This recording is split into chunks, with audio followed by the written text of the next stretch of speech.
Good morning. I'm Daniel Brooks. 43 names. 43 survivors of one of the most horrific sex trafficking operations in American history. Their full names, their banking information, their driver's licenses, all released to the public. Deliberately. One woman received death threats within hours. Another had to shut down every credit card she owned. A third discovered her home address was now searchable online, attached to the most traumatic experience of her life. These were not accidents. This was not incompetence. This was a calculated attack.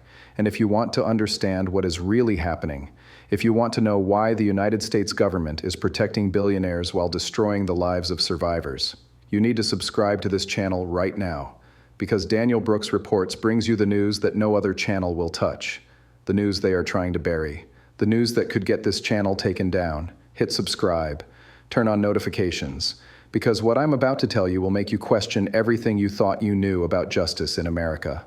Let's begin. A few days ago, I told you about the Epstein files.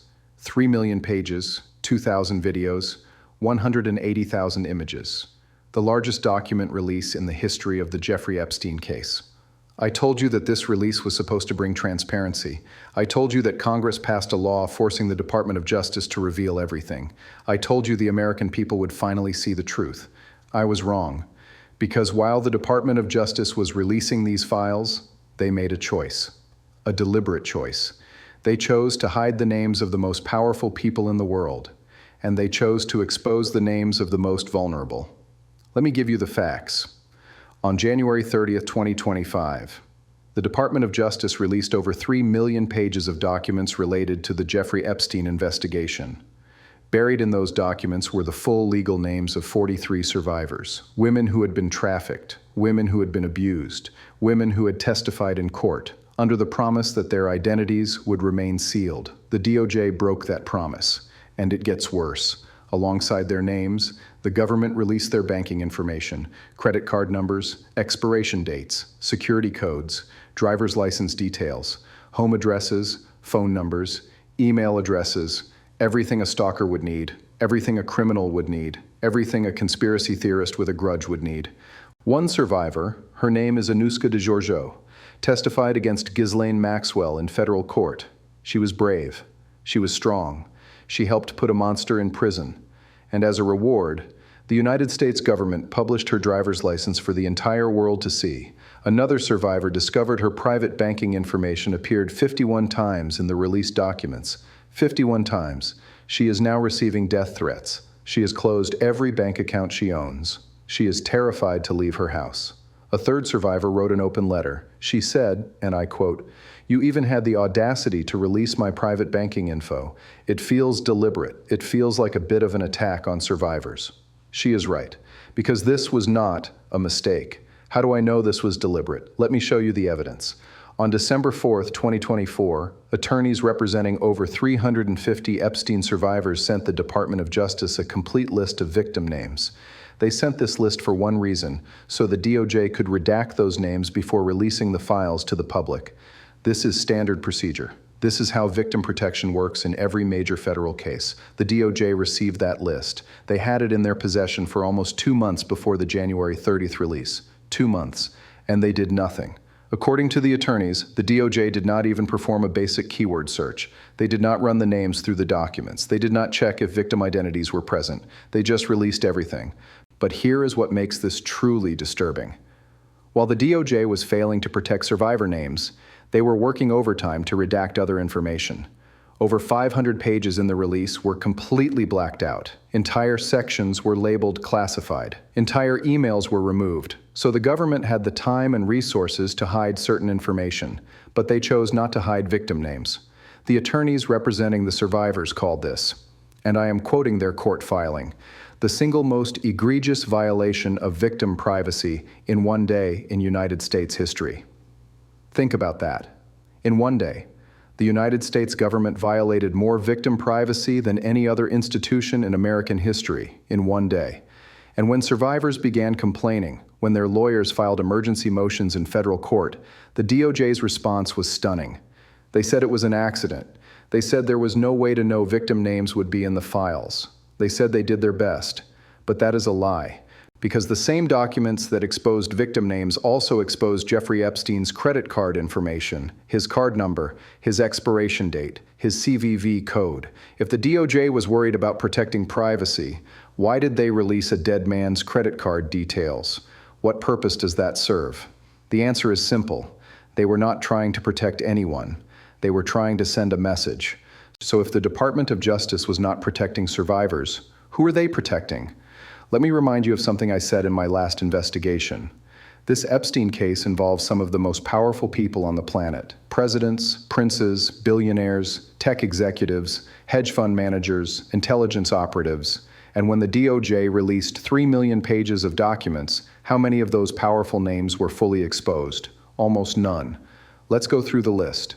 Donald Trump, the current president of the United States. His name appears thousands of times in the documents, but most of those references are heavily redacted.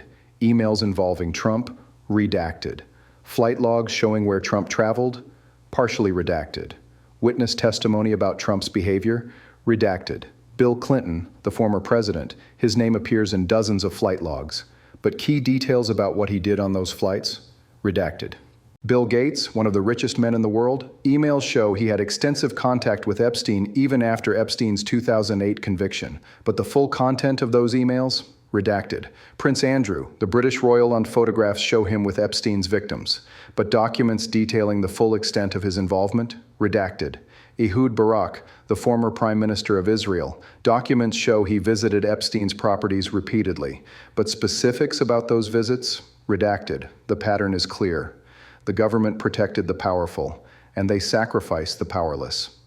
And there is one more detail that should terrify every American. Remember, I told you in my last video that Congress identified over 6 million pages of Epstein-related documents.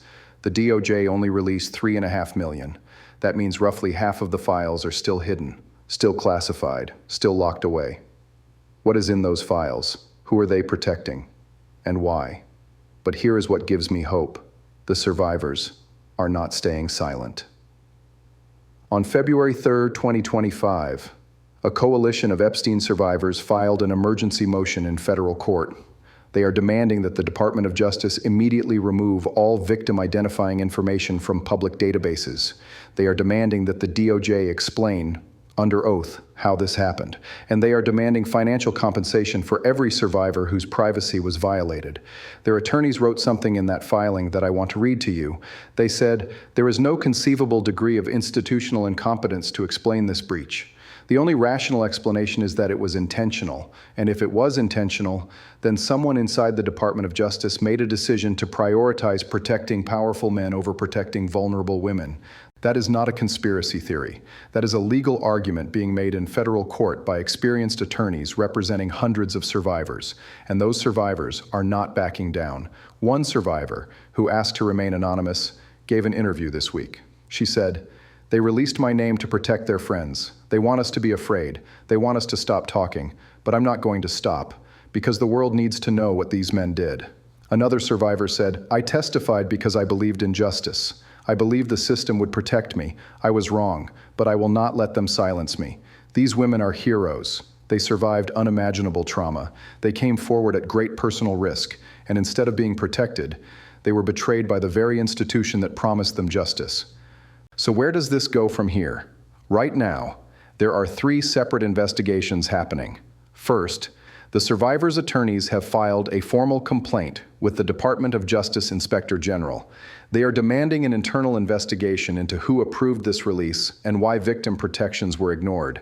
Second, members of Congress, including Senator Elizabeth Warren and Congressman Ro Khanna, are demanding hearings.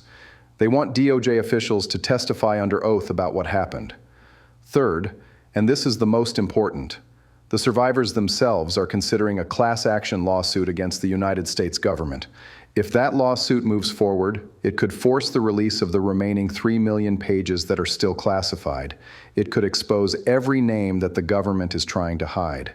But here is what you need to understand. This fight is not over. The people who benefited from Jeffrey Epstein's crimes are still powerful. They still have money, they still have influence, and they will do everything they can to keep their names out of the public eye. That is why channels like this one matter. That is why independent journalism matters.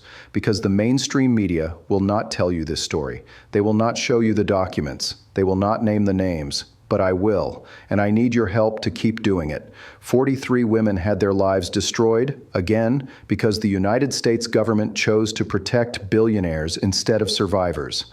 That is the truth. If you found this information valuable, subscribe to Daniel Brooks Reports. Share this video with everyone you know. Because this story is not over. There are more names, there are more files, and I will keep investigating until the truth comes out. This is Daniel Brooks, and I'll see you in the next one.